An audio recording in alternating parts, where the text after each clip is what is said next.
not being objective, what I want to do is just look at fossils. They asked me to speak on human evolution.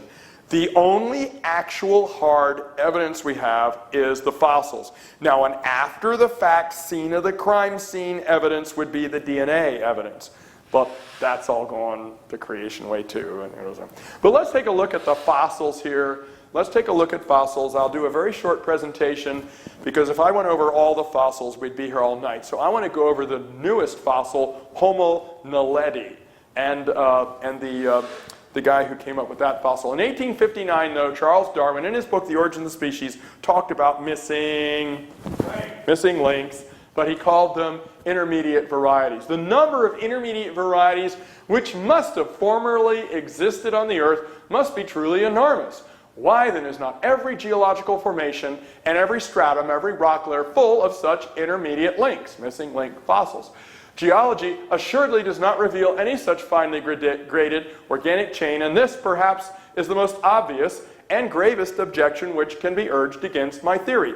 Darwin knew in 1859 that the missing links were going to be a big problem for him, and he had every faith that the links between the different phyla and orders and classes of living things would eventually be found, including going from the great apes to humans.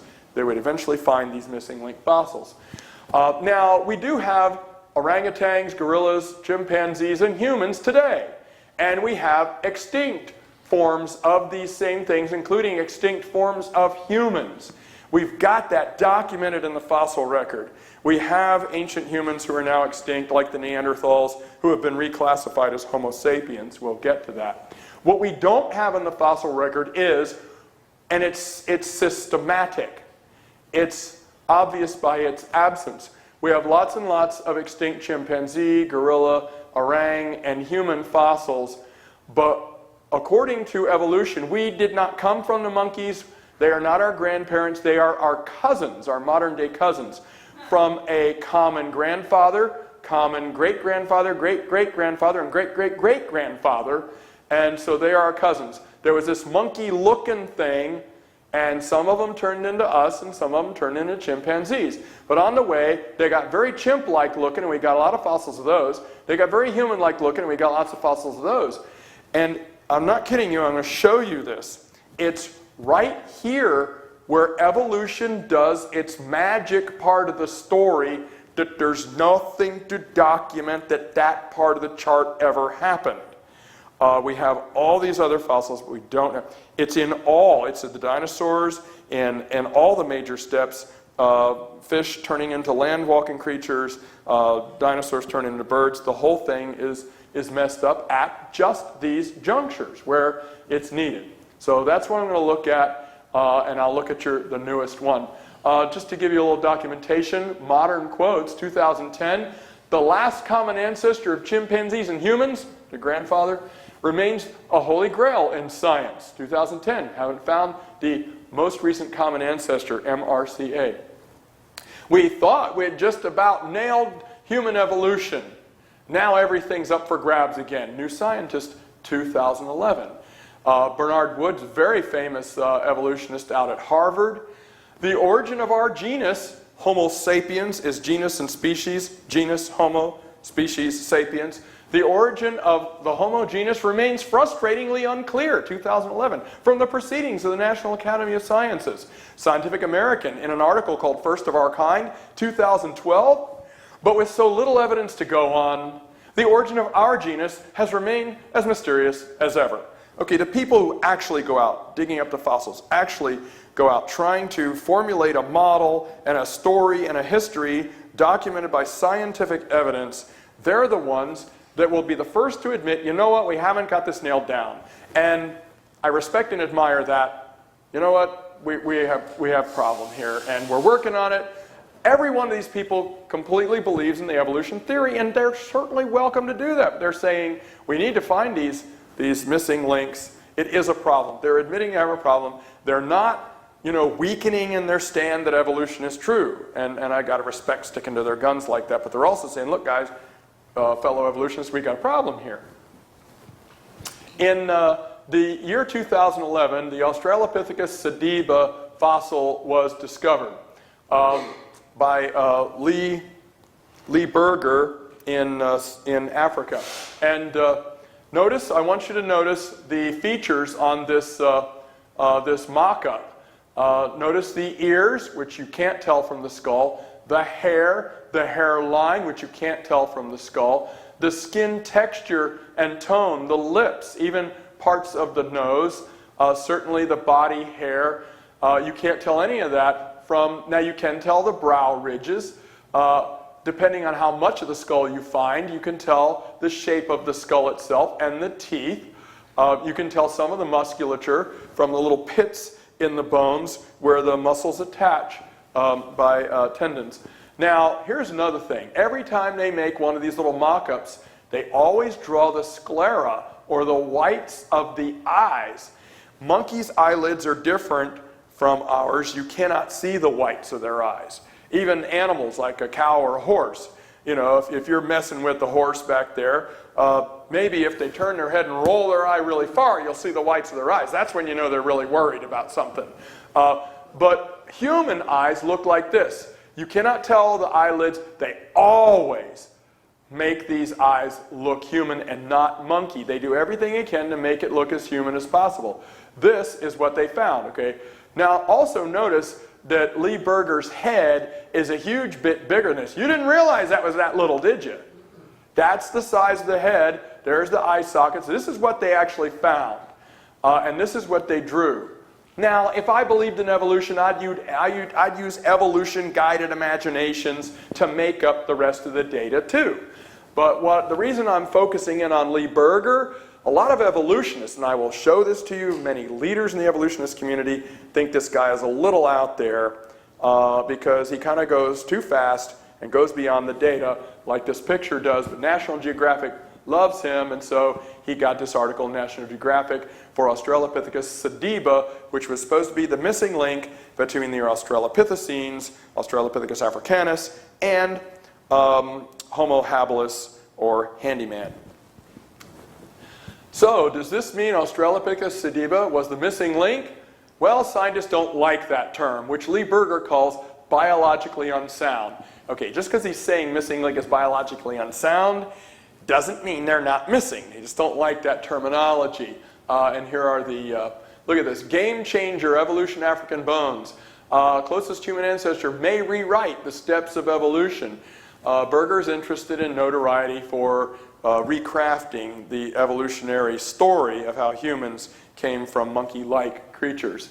The researchers do caution that although they suggest Australopithecus sediba was ancestral to the human lineage, all these apparent resemblances between it and us could just be coincidences. And at least I'm glad that they were admitting that in yahoo.com. I'm trying to show you things that go on in the evolutionist community. The reason I'm mentioning a 2011 find is it was Lee Berger who brought forth to the world the Homo naledi fossil last year. Australopithecus sediba, Texas A&M says it's a possible ancestor for the Homo genus, us. But Ian Tattersall, who is like the evolutionist's greatest world expert on Neanderthal fossils, the guy, it's his whole life's work, at the American Museum of Natural History in New York City, he said, sediba's a distinct species, probably closely related to Australopithecus africanus, the one in the story after Lucy. But I wouldn't classify it as the root of the Homo genus. So there's debate about it when a new fossil comes up and they make these mock-ups and everything and they all discuss it. But Berger is the guy who came up with the newest one, Homo naledi, and that's why I'm mentioning him. In 1998, Berger got in National Geographic. This was before Australopithecus sediba, and it was the Australopithecus africanus fossil, and National Geographic realized they had to redraw the family tree because something was wrong with Australopithecus africanus. There's Australopithecus afarensis, which is Lucy. How many have heard of the Lucy fossil? Lucy, okay. And after that, a million years later in the story, because it's higher up enough in the fossil strata in the rock layers that evolutionists, by their reckoning, would say it came a million years later. That's the next one up is Australopithecus africanus. Now look at these words carefully and what they're saying. Because the fossil record for early hominids, 1998, is so fragmentary, inferences and predictions fill in the gaps. In the absence of fossil specimens complete enough to gauge Australopithecus africanus's body dimensions, it had been assumed that the species had at least as human-like a build as the earlier Afarensis, Lucy's species. Well-preserved skulls show that Africanus had a slightly larger brain than Afarensis, as well as skull features that resembled those of the first Homo species. Now, everyone in the room here has different shaped skulls. Just look around. So that's well within the range of normal differences, and it's not necessarily an evolutionary sequence. But take a look at what they say next. A closer look at the available fossils in 1998 reveals Africanus may have had longer arms and shorter legs than Lucy. Limbs that were more chimp-like than Afarensis. Okay, this is backwards from their story. If so, the implications are striking. Not if you're a creationist. Only for an evolutionist is this striking. One possibility is that hominids underwent an evolutionary reversal between Afarensis and Africanus. Okay, here's what happens. They find a monkey-like looking thing that is touted since 1974 as the missing link. And a million years later in the rocks, by their reckoning, they find another fossil that instead of becoming more human-like, it looks more like a monkey than Lucy. They found exactly the opposite of what their theory said they should find, and it did not bother them. I feel like silly rabbit, tricks are for kids, you know. Silly creationists, science is for evolution. Silly creationists, evolution just went backwards for a million years. That's the simple explanation. If we did something like that, see, that's a little ingenuous, and it is a problem, and it should be, but it just reversed evolution, perhaps to adapt to a more arboreal environment. Berger, here Lee Berger weighs in 1998, thinks it more likely that the two species evolved separately. For one of them to evolve is bad enough, but now he says they're separate lineages. So the most probable idea is that Afarensis and Africanus are sister species that share a missing link ancestor. Okay, now that makes neither of them the missing link. That means they are sisters and some other link is now in there that they came from. So it's just saying that they might have even lived at the same time. They're sisters. One's not the grandma or the grandpa. If so, only one could have been ancestral to humans, which branch of the family tree eventually led to us. So this is the kind of things that Berger has weighed in the past few years, and I've been following what he's been doing. And then in 2015, Sadiba in 2011, Naledi in 2015. Now, I think the other evolutionists in the evolutionist scientist community have had it with Berger, but this thing got on the front cover, on the front cover, but in National Geographic as the next step, Homo naledi. It's a big ancestor of us, and human-like species discovered in South Africa. Well, there's Lee Berger there. Researchers admit that a lack of an accurate age, there was no rocks or fossils or anything they could test using even their age-determining techniques. They couldn't figure out a way to test the age of the bones. They admit a lack of an accurate age complicates news of the discovery. According to Lee Berger, if our present understanding of the time frame of the genus Homo, us, is right, then Homo naledi must be somewhere older than 2 million years ago as a species. But he also says it's possible, however, that the fossils could be less than 100,000 years old. That's a big gap. That's many, many, many times younger.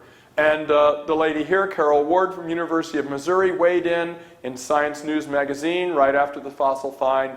Without dates, its evolutionary significance is unknown. So, and this is also a little fade shadow of a human skull, and then Homo naledi skull there also. You can see that none of the facial bones, most of the facial bones, you got the maxilla up here, and you have a little bit of the face, but most of the face is missing, but they managed to draw it, and the whites of the eyes very, very prominently there.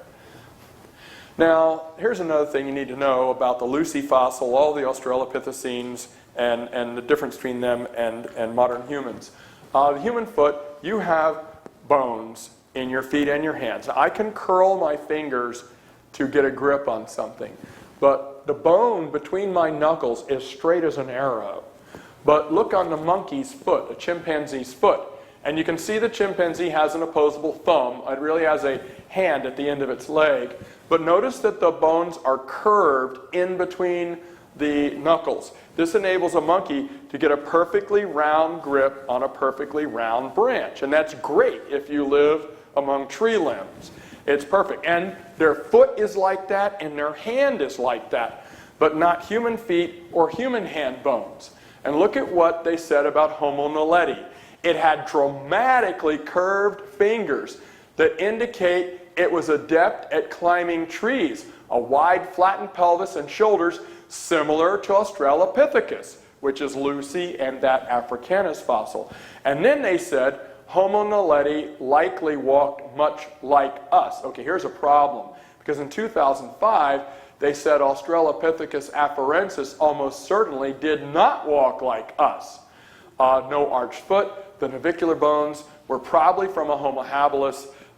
It's like an ape, it's flat-footed. These were guys, two guys from the American Museum of Natural History and from Western Michigan University at the American Association of Physical Anthropologists saying this in Scientific American. It's not the Creationist Sunday School Journal. So it had already been determined that Lucy, the afarensis, did not walk like us because of those toe bones.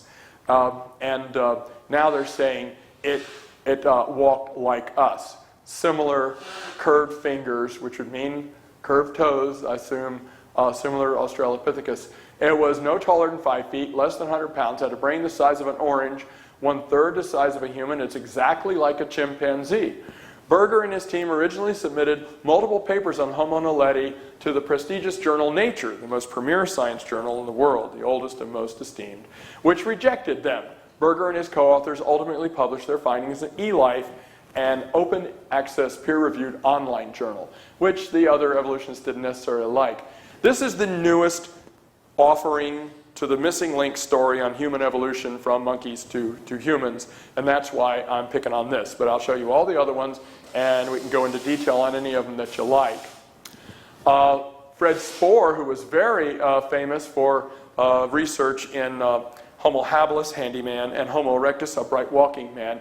He's from University College in London. He said he doubts that Homo naledi was a direct ancestor of modern humans. The possibility that Homo naledi deliberately disposed of bodies in the cave is interesting and intriguing, but will also be controversial, because they found all the fossils in a cave. It was a very small cave. The thought was that their friends dragged them in there and buried them. But they did find fossils of all different ages. So they would have to be plagues or being attacked by a saber-toothed tiger or something like that. So what Lee Berger said was, this is burial, and that's definitely human. Animals don't bury their dead. None of them do. They'll bury their poops before they'll bury their dead. And we find Neanderthal graves with flowers in them. Neanderthals had ideas of the afterlife. They had religion. They had art. We find their cave art. They liked colorful clothing. We found flax fibers that were turquoise and pink in their cave. We found the evidence they went on hunting parties. They used makeup, even a bare bone with holes drilled in it like a flute. Some people are trying to say that was, wolf tooth marks. But evidence, very good evidence that everyone agrees now, Neanderthals have the hypoglossal canal in the skull, where the hypoglossal nerve goes from the brain to the mouth parts. Neanderthals have the same size hypoglossal canal as us, and monkeys have a little teeny weeny thread-like nerve that goes there. Monkeys have the hardware, they don't have the software support to talk. They have thoughts, but they can't vocalize like we can. But Neanderthals could. We have anatomical evidence they could. Their brains were larger than ours. Homo neanderthalensis has now been reclassified in all of the the newer classification books and magazines and research paper articles and museums as Homo sapiens. We're Homo sapiens variety sapiens. They're Homo sapiens variety Neanderthalensis. So we're both Homo sapiens now. Homo heidelbergensis, Heidelberg man, is now classified as Homo sapiens. How many ever heard of Cro-Magnon? Yep, that's Homo sapiens now, and now Neanderthals are Homo sapiens. You see, we used to have all these little monkey people. These little monkeys turn into monkey-like people, and then into people like monkeys, and then people. But now, according to the creation model, that God created everything separate, you never did have monkey people. God made monkeys, God made people, and there were never any monkey people. And now all of these things are being re-looked at as either monkeys or people, and the missing links that they were touting are dropping out. And all of those things, Homo neanderthalensis, Homo heidelbergensis, Cro-Magnon, and what's the other one I mentioned? I forget. Are just people. They were just people. Okay, we'll get back to that. Susan Anton, who is definitely not a creation sympathizer, she said some very harsh things about us. She said, the fossils are fabulous and a bit confusing. Doubts about whether the new finds come from an early Homo species at all. All I'm saying is I'm showing that there is a self-checking system going on here, and that the newest missing link is now being argued. Tim White is the guy that brought to the world the Ardipithecus ramidus. Tim White also was the person who said to the world, Ardipithecus ramidus is not the missing link. But a few months later, it showed up on the front of National Geographic as the missing link. They didn't even listen to Dr. White. Dr. White is the head of the Human Evolution division there at UCal Berkeley. Look what he says. Look in this article, Bones of Contention, Why California Paleo Expert So Skeptical of Homo naledi. White observed claims that the hominids might have buried their dead were hyped heavily in publicity materials. There is no evidence of burial rituals, the Berkeley professor said. The only evidence seems to be we can't think of anything else. This is not evidence. So he's being a little bit harsh on this. Here's Dr. White with some of his students at UCal Berkeley, and he says, it says, Berger's findings are probably South African representatives of Homo erectus, or upright walking man, who also White is pretty much an expert in the evolutionist community on that. The Homo naledi cranium is similar in conformation and size to Homo erectus. White said in a recent interview at his Berkeley lab, I wrote a text on human osteology. Also, I teach a class on variation in humans, bone variations in humans. Many of the characteristics that claim, that Berger and his friends claim differentiate Homo naledi from Homo erectus are differentiations that vary within our own species. So you look at that and you realize these claims of a new species are a little sketchy. This newest one is probably not. Claims of a new species are a little sketchy, says Tim White, and Lee Berger says Homo naledi is already practically the best known fossil member of our lineage. Again, I think he's just interested in making a name for himself. Tim White, who is a total evolutionist. Tim White, I really appreciated what he did back in the early 90s. Someone discovered a bone and thought it was a collarbone or clavicle of a new missing link monkey human. And they went all over the place getting all excited about this, and later they found out that it was really a dolphin rib, and they found more of the fossil. Now, I'm not trying to make fun because they actually went, our bad. Dr. White was the one who lovingly named it Flipperithecus. And he has the ability to laugh at himself. So I kind of like Dr. White because of that sort of thing. I've been following these guys, whatever. Keep your friends close, keep your enemies closer. I actually have gotten to talk with some of these people that are in the evolutionist community, and some of them I find very easy to talk to. Some of them I don't, but actually that's more not the case. I didn't have a very nice conversation with the president of National Center for Science Education Incorporated, the world's largest privately owned We Hate Creationist group. It was Dr. Kevin Padian. I was speaking at University of Nevada, Las Vegas, and the night before that, he was speaking. So I was in the audience and listened to him speak and came up and talked to him some. I was flattered he actually knew who I was. I was like, maybe he had Googled me or something. He picked me out in the crowd. It's the biggest compliment that evolutionists ever gave me. But he did not stay to listen to my talk the next night. But anyway, he was not very nice to me. But most of them are fun to talk to. It proves that people who are enemies in a academic arena can get along well personally. Okay, in 2011, when Berger showed the world the Australopithecus sediba, he submitted this chart to National Geographic, and he did not make any connection on this family tree between the limbs. He just put the limbs there, not saying they actually came from each other. This was his new, at the time in 2011, sediba, which he said was a different route by which humans evolved, and bypassing Homo habilis altogether.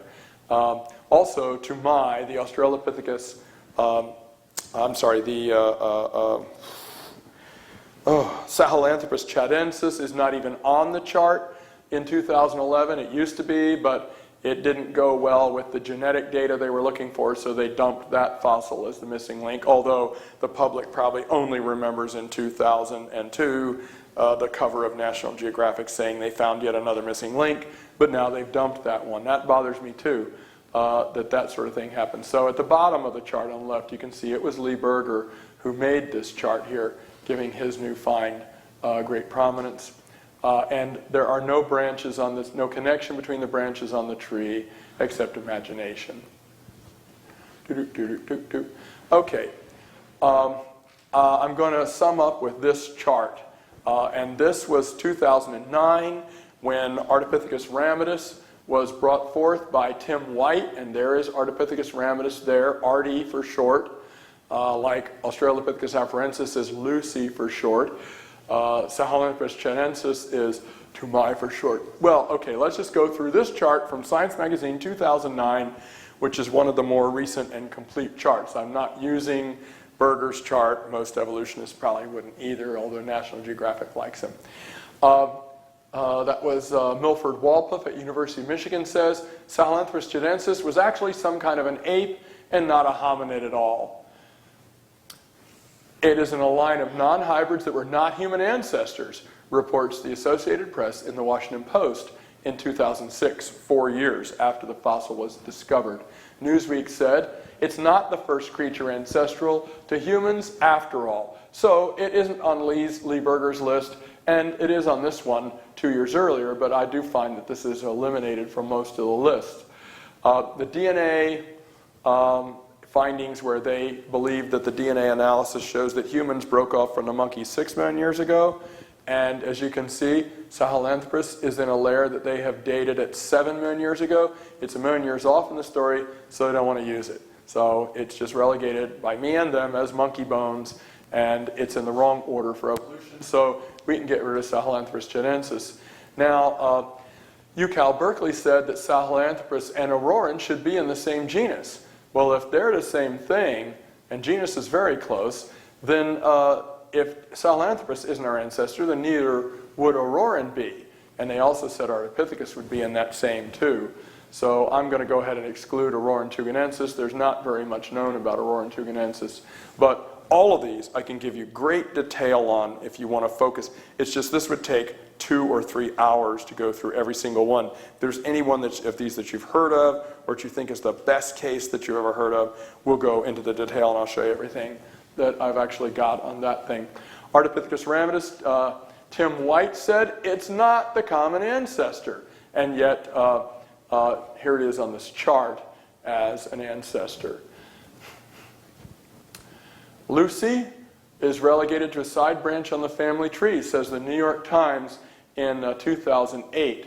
And a lot of this is because Africanus and Afarensis have a revolutionary reversal. Afarensis almost certainly did not walk like us, says Scientific American in 2005, but walking upright was one of the big dramas about, ooh, Australopithecus Lucy walked upright like us. Lucy's been dropped by some researchers in evolution community even as nothing but a dead monkey. Of course, I would believe that these were dead monkeys and people that drowned during Noah's flood, for the most part, or maybe drowned in their little cave during a flash flood or something. Maybe that's what the Naledi fossils are. The Africanus is more chimp-like than Afarensis, an evolutionary reversal. Not very likely. Tim White makes fun of theories that say evolution could go backwards. It goes against Dollo's law of evolution under the evolution theory. So Australopithecus africanus is backwards to the evolution story, so I think I can get rid of all the Australopithecines. This is where Australopithecus sediba would have fit in if the rest of the evolutionist community ever does accept it. Homo habilis, handyman, Homo erectus, upright walking man, and then these ones that I mentioned before, we'll get to them. Homo habilis never gave rise to Homo erectus, said Fred Spohr of University College in London, when they found that these two were actually the same age. So it couldn't be another million years apart. It was like finding out that your grandmother and your great-grandmother were sisters, rather than actually one being the ancestor of the other. Homo habilis and Homo erectus were non-sequence contemporaries. And so that people did not come from Homo habilis, says the evolutionist community. Homo erectus almost certainly was a dead end and not, as some scientists had argued, our ancestor. Newsweek reported on DNA statistical findings that the evolutionist community was saying it's not really our ancestor, but another dead end. So you can take that flagstone out of the walkway leading up to us. Homo erectus DNA disqualifies it from being the common ancestor. The rest of them are humans. They're not monkeys at all. Heidelberg man, Neanderthal man, Cro-Magnon man, and then there of course is us, Homo sapiens. And the Homo floresiensis, the hobbit fossil they found on the Isle of Flores in the Indonesian islands. No one quite knows what to make of those, except that maybe they were a tribe of pygmies. But probably none of them are saying it's a missing link. I don't even know why they put it in there. They don't put any connection to it, but that's very controversial anyway. Okie dokie. Well, maybe I should leave that up. Again, we can talk about any of these, and we could talk about DNA or junk DNA or body parts or homology or any other missing links, like birds to dinosaurs to birds, or fish to amphibians, or amphibians to reptiles, or reptiles to mammals, or reptiles to birds, or monkeys to people, or anything you want about any of this, I can go into detail. And actually, Brother Sean had, yes. Well done. Ooh, it's just like Phil Donahue. There we go. Okay. Ooh, now we're going to be live on tape. There we go. Are you ready? Dr. Jackson, thanks so much for that. Appreciate it. I had just one question. Could you explain a little bit about the Neanderthal and the Cro-Magnon, and why are they, I guess, differentiated in size and those kinds of things? Is that some sort of evolution within our own species? Could you just, I guess, expand on that a little bit? The word evolution just means change. And if we're actually just talking about change, yeah, I mean, you look different from your grandfather, but a lot like your grandfather. Both of you are humans. Actually, Darwin's book is called The Origin of the Species, which means originating new species. We're going there. Here we go. So actually changing from one thing into another, no, but that same thing changes. Okay, like, if you made a donkey and a horse, you get a mule. We've now found out that horses can mate with zebras and get a zorse. Camels can mate with llamas and get a comma. And everybody knows about the liger because of Napoleon Dynamite. Okay, ligers are real. Take a male lion and a female tiger, and they can mate, which means that they did come from the same thing. but by Carolus Linnaeus's definition of species, and he's the guy that 400 years ago made up the binomial nomenclature system of classifying of all things. He was actually picking up on what the Bible said. Carolus Linnaeus was looking at what the Bible said in Genesis, the kinds reproducing after their kinds. And the word species in Latin is derivative of the word kind, or mean. The baramin are the created kinds. So he was actually saying kinds reproducing after their kinds. Something is the same species if they can mate and have babies. So that would mean dogs and wolves are the same kind, the same species, the wolf dog. But no, we call it Canis familiaris and Canis lupus for some reason. Dogs and coyotes, and jackals, and dingoes, and maybe even foxes, and certainly all the different kinds, the 200 different breeds of pure breeding dogs, they're all dogs. They would be in the dog kind. Because they're interfertile, they should be listed as the same species. But anyway, Darwin's book really should have been called The Origin of the Orders, and the origins of the classes, and the origins of the phyla. If you make it species, you get into gray thingies here. And the definition of species in biology is certainly a lot grayer than it used to be. Now, you were asking about Neanderthals and blah, blah, blah, blah, blah, blah, blah, blah, blah, blah, blah, blah. Yeah, this is one of the things here. Have you ever noticed that in most evolutionary films, the primitive humans are less intelligent than the animals? Yeah, the humans in Ice Age couldn't talk, but the saber-toothed tiger and the little weasel guy and the mastodon, they could talk. Okay. So according to evolution's story, at what point did animal rights and human rights become two separate things? The idea that ancient people were dumber, oh man, we still can't figure out how they built the Great Pyramid of Giza. These people invented geometry, for goodness sake. I think they were smarter than us. There's plenty of evidence that we are gotten a J-curve of dumber and dumber. The only reason we have effective technology is because of the past. We haven't invented anything new in 50 years. Nothing. Nothing new. What about cell phones, Dr. Jackson? A cell phone is a miniaturization of Marconi's wireless, Tesla's wireless, Alexander Graham Bell's telephone, and Michael Faraday's batteries, and also the computer chip is a transistor. It's a modified transistor. Where are all the hoverboards? And well, those don't really work now, do they? We're particle beam weapons and time travel and warp and transporters and all that. We did get action at a distance, Hawking radiation and things like that. But take a family from the year 1900 and bring them to the 1950s. Oh my gosh, electric lights, moving pictures, talkies, telephones, radios, nuclear power, electric dishwashers and television sets and everything, and garbage disposals. Now, okay, take somebody from the 1950s, say Ozzie and Harriet, and bring them to today. All they have to do is learn how to push buttons to make a phone call. Dishwashers, even microwaves. We had microwave radiation in the 1940s. It's just if you wanted a microwave oven, it was going to cost you $500,000, And I predicted when microwaves became very popular to my students, I said, you watch. They'll have this thing where you put it in there and it can make something cold real quick too. And then and that was in the 80s, I told my classes that. And in the 90s they did, but that cost like $50,000. They use laser beams to slow down the atom's vibrations. So I really think you can make a case that we're getting dumber, and that would make sense with the accumulation of mutations. But okay, the question, I want to get to the question the person asked though. Here you go. Here is the depiction that we have. Now, okay, I'm sorry. Here's a Neanderthal skull, and in the background, a human skull like yours or mine. We depicted Neanderthals as ape-like people in the past, but now new museum displays show Neanderthals as really looking more like Scotsmen. And like I said, they had bigger brains than us.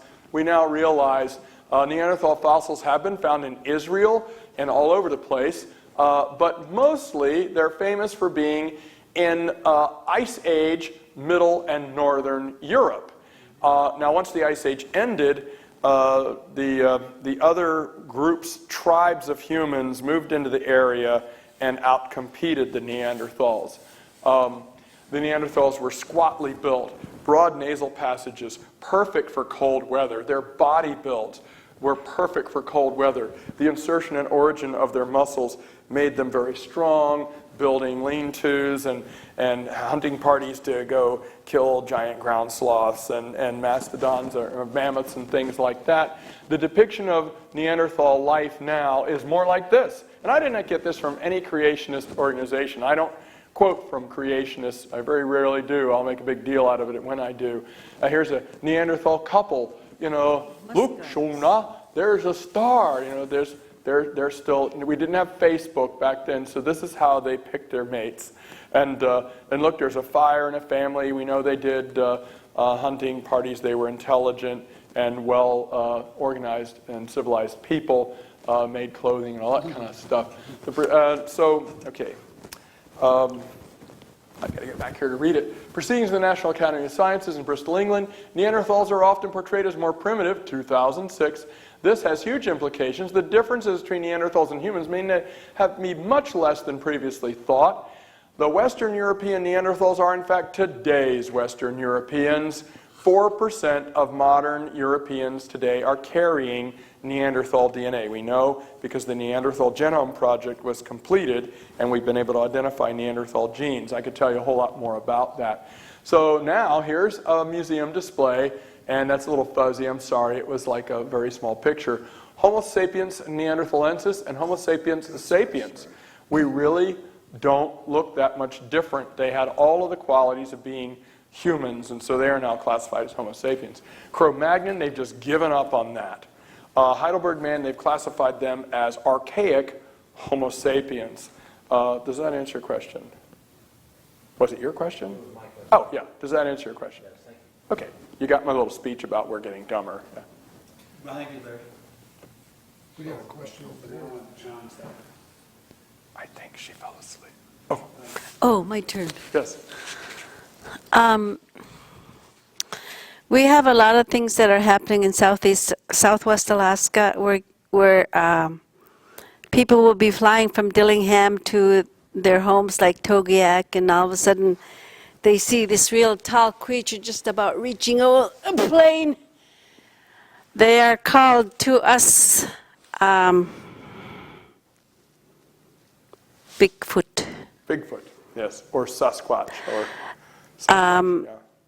We don't know any other names, just Bigfoot. And there's some evidences of, like, when we put out the whitefish net traps during the winter, you know, they pull that out and they eat all the fish, all of the fish. Well, and they found a colony of them in Southeast Alaska where they pull the, you know, Southeast Alaska is more like they're what we call the Christmas trees, evergreens.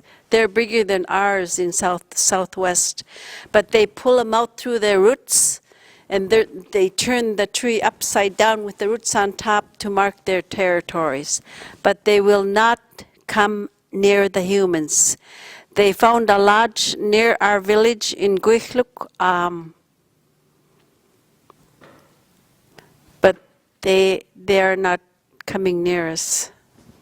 But they're real tall, because, you know, planes fly, small planes, float planes, they fly, you know, like, I don't know what the elevation is, but they just about reach, because my cousin was in the plane, and he's the one that told us when my father died when we got together. And the other thing is, besides Ozzy and Harry, they should come and interview us. In 1975, we saw our first lights. In 1985, we had our first telephones. And as of August, we have running water and flush toilets. oh, okay, yeah.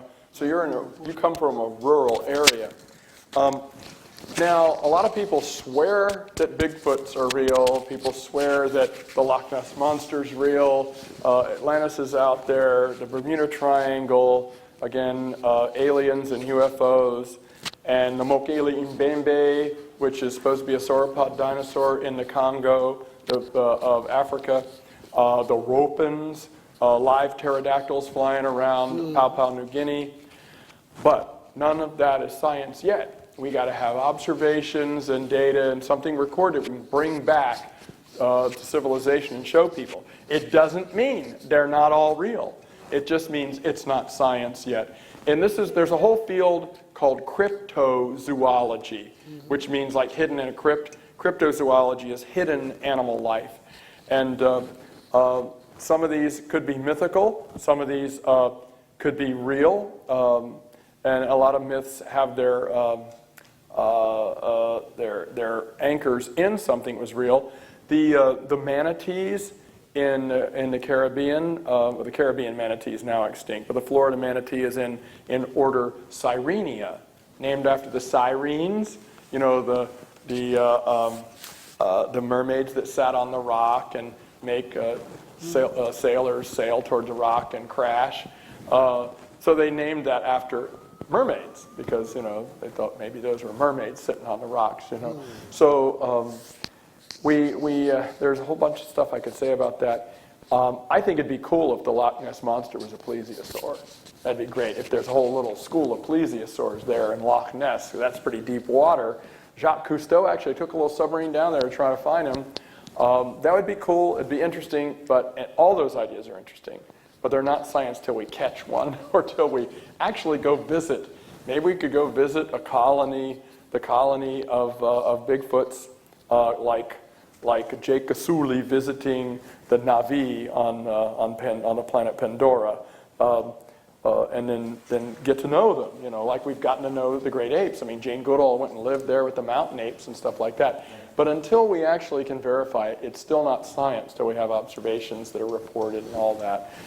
Some of these things might be true and some of them might not be, but not science till we have data. One more? Okay. I'm a fan, and some of the questions I have regarding the whole evolutionary thing is just an intellectual challenge I've always wondered about, which is the idea that not only one member of a species has to cross the species barrier, but it has to find a mate who has likewise crossed the species barrier in such a way as to either breed to true, or it has to be able to breed back across the species barrier which it has crossed. And at some point that becomes a little bit difficult for me to get my head around that happening as many times it has to have happened. But I am going to challenge on the idea of sort of the negative trend of intelligence, because I don't think that holds up. I think what you're looking at in modernity is an increase in innovation, possibly a decrease in pure invention, but when you consider the propagation of information and of ideas that has occurred in the last 150 to 200 years, and the fact that information is now more readily available. And so what we're seeing is much more, as you said, sort of putting together these various pieces Yeah. in creating new ways or knowledge. In my lifetime, certainly, and I think about my grandfather's lifetime, going from, we have a picture of him on a Conestoga wagon, and then living to see the space shuttle. And in my lifetime, remembering in the 1980s when I bought a TRS-80 Model 4 and had a Commodore 64 with a cassette tape drive, to carrying in my pocket a phone that has access to the entire world knowledge base, relatively speaking, it's pretty darned impressive, and I don't think it's really slowed up.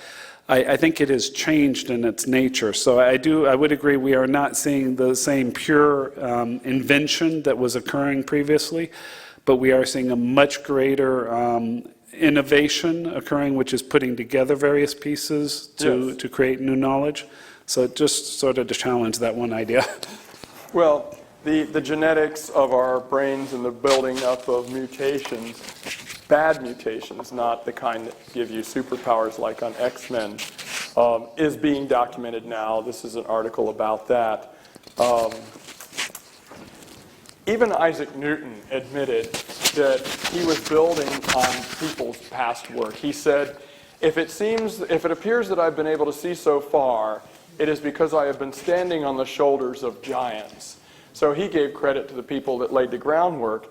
And I think Yeah, we may be doing innovation. Most of that is for money. That is money-driven, and there's nothing wrong with that. I mean, we've always used science to make our lives more like what we wanted them to be. But we're not seeing minds like Eratosthenes and Aristotle, Socrates, Galileo, Copernicus, and Newton. Hawking believes that he is one of those, with the four great ones. And if he does find the theory of everything, I think I'd have to agree with him that he belongs in that group. He's brilliant. We just don't have minds like that. What this guy says here, if an average citizen from Athens of 100 BC were to appear among us, he or she would be among the brightest and most intellectually alive of our colleagues and companions, with a good memory, a broad range of ideas, and a clear-sighted view of important issues. Furthermore, I would guess that he or she would be among the most emotionally stable of our friends and colleagues, because he's talking about the broken genes and how the genes, with copying errors through the generations, are building up. So this is a genetic end to it. You're right that, a cell phone is certainly superior to Alexander Graham Bell's first phone and all of that. We've done that, and we've gone from the Conestoga wagons to space shuttles. But we had jet aircraft, jet airliners in the 1950s too. I just see there were the line, from 1900 to 1955 up to 1955 to 2015. It's just not. Our progress as far as real discovery or invention has slowed down. Now, in the year 1910, I think it was, the head of the U.S. Patent Office said, everything that could be invented has been invented, 1910. So, at that time they thought we'd reached, this is it. They've gone about as far as they can go. And really, we hadn't at that point. But the entire world changed. In my great-grandmother's lifetime, I was talking with you about my great-grandmother who taught me how to tie double knots in my shoes. She was born in 1892, lived to be 96. But the stuff she saw, the whole world changed. The world is changing now in my lifetime, but not in quite that way. It's communications technology that's advancing because it's along the whims of our people. Well, yeah, this is something, it's one of those discussions that we could have. But I definitely do not think that ancient humans were less intelligent than us, given the achievements that they made many thousands of years ago. This is. Casey. If someone were to attempt to convince you that humans evolved from an ape-like ancestor, what are the specific genetic and fossil pieces of evidence you would require them to provide? And if they were able to provide this evidence, would you be willing to change your mind?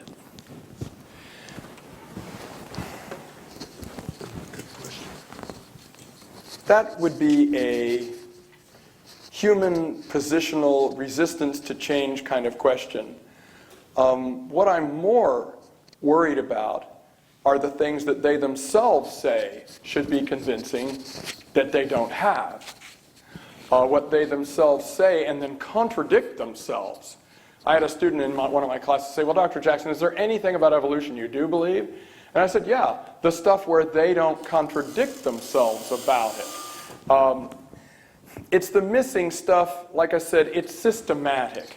Now, if we actually did find a missing link that actually is really part monkey, part human, that actually could be shown to be a part of a story, a bigger story that led, but it wouldn't just be humans, monkeys to humans. It would be fish to monkeys. I mean, the whole story, don't forget that the story says that bacteria turned into pterodactyls. That's the theory of evolution.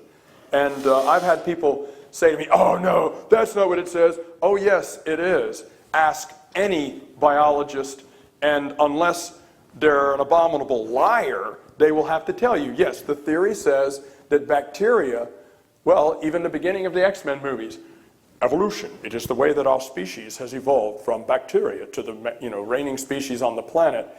the particles to people theory of evolution, of course, is there, that the Big Bang actually gave rise to the chemicals that turned into bacteria. Here, I probably need to point out something here. Textbooks, college and high school textbooks. How about the textbook that I teach out of?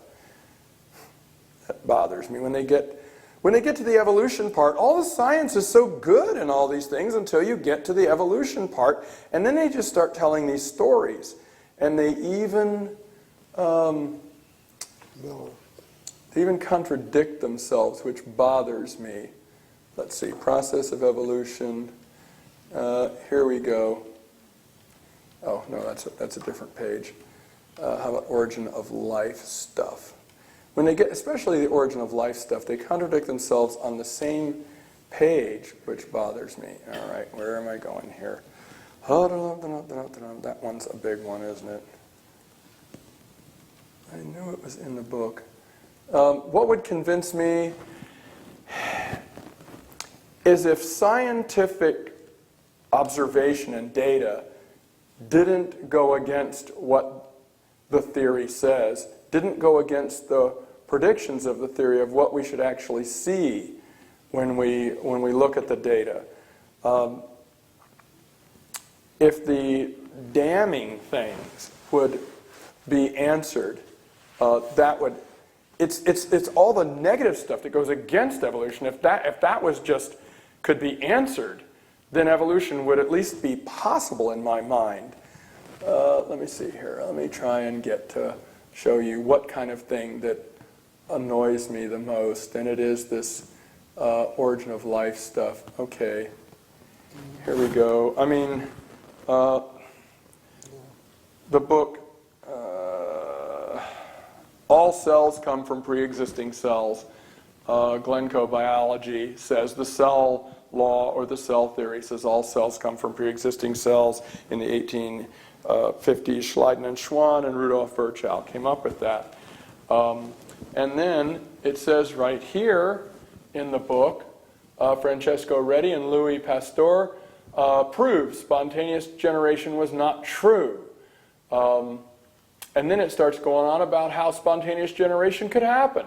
Small organic molecules might have formed from substances present in Earth's early atmosphere and oceans. Right, I can't believe the contradiction on the same page. The missing link. Well, see, their experiments proved that biogenesis is true, not abiogenesis. And then it starts going, earliest organisms are probably aerobic, heterotrophic. And later in the same book, look at this. This is even worse. People once thought life was able to arise spontaneously. Two scientists designed controlled experiments to disprove it. Life comes only from life. And then right under it, in the same page, it says, scientific evidence supports the hypothesis that small organic molecules formed from substances present in early Earth's atmosphere and oceans. At some point, nucleic acids must have formed. Then clusters of organic molecules might have formed protocells that might have evolved into the first true cells.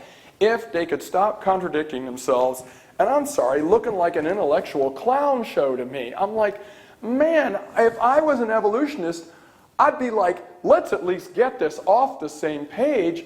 If this isn't seen as a contradiction, then in that case, this to me is blind faith. Now, if they could actually quit saying that I was having a nice chat with Mitch Cruzan, the vice president of the Darwin Coalition, at the Darwin Day Festival at University of Tennessee, Knoxville.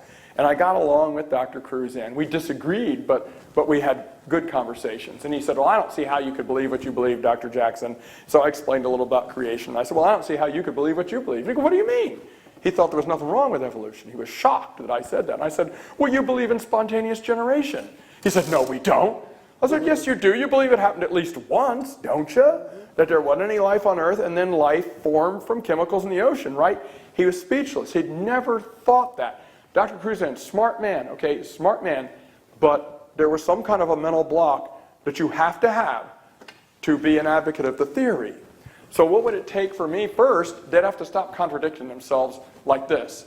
Then they'd have to stop saying things that are known against the known laws of science. Stop bringing up theories that go against the data, and then actually present stories that might work. There is a small group of evolutionists trying to do this, and they've named their new theory extended evolutionary synthesis. The president of the Darwin Coalition is one of the leaders in this, Massimo Pigliucci. And they have a new theory of evolution beyond neo-Darwinism, or the modern synthesis they call it, called extended evolutionary synthesis, that has nothing to do with fossils or DNA. No genetics and no fossils. It's called phenotypic plasticity. And it's a new theory that says that when the environment changes, the organism changes to match the environment, and then somehow, and here's the magic part, somehow that gets into the DNA and then goes to the next generation. Now, the somehow part is the magic part of the theory, that they don't know how. There's some chemical or new law or something that could do it. What would it take? They'd have to have predictions of any theory, if they actually come true, are the cash in the bank for the theory. When Einstein's theory came out in, what was it, 1912, 1918, his theory predicted the bending of starlight by gravity, gravitational fields. And so everyone knew that the sun's gravity being so strong, if any gravitational field could bend starlight, a beam of light, the sun's could. And of course, the only way to look at a star that its star beam would pass close to the sun would be during a solar eclipse. So all the scientists in the world waited with bated breath for the first total eclipse of the sun, and they all took boats and planes, and no, they didn't have planes, boats and trains, and horse carts, whatever, to the site, and it was a cloudy day, so that ruined it. But then they waited for the next total eclipse of the sun, and darned if there was a star that, according to the star charts, was supposed to be over here, supposed to be here, and it looked like it was over there, and it had been refracted, and that proved it. So cash in the bank for any scientific theory is something that has got to be true, and the only way it could be true is if your theory's true, and then we don't know it. It turns out to be true. That's something I would need to see. Predictions of evolution. Now, people will say, well, we have opposable thumbs just like monkeys. We have fingernails just like monkeys. You know, that would happen. Okay, I debated a professor at